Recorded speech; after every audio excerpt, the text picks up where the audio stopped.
Thanks so much for joining us at 10. I'm Mark McPherson. A facility that has served low-income Madison residents for more than 50 years has expanded and will offer dozens more families an affordable housing option.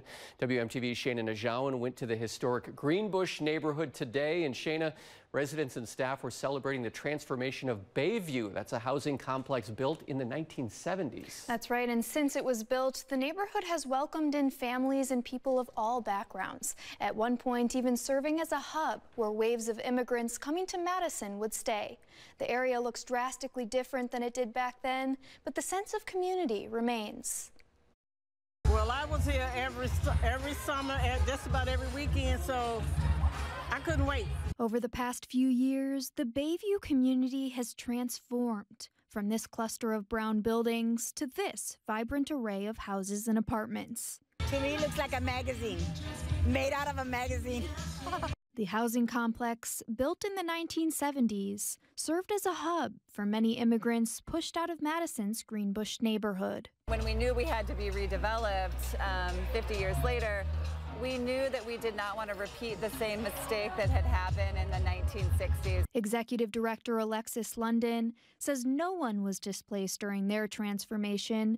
Instead, residents contributed to the project. That process was really critical because when you learn about what communities need, especially marginalized communities who often aren't part of decision making, you get the opportunity to help redefine what housing is. For years, people of all backgrounds peacefully coexisted at Bayview, and nothing has changed other than the exterior. Language is not necessarily a barrier here in this organization. We always say our body language can show more than actually a language. I really love it. Everyone is so nice. The places are very nice and everyone is friendly. I love it here. The area may look different than it did decades ago, but continues to welcome people from all walks of life. It's a beautiful example of all these different cultural groups, ethnic groups coming together and living side by side. This evening's celebration was a chance for residents to mingle and also greet the 44 new families moving into the complex this year. Live in the studio, Shana Najawan, WMTV 15 News.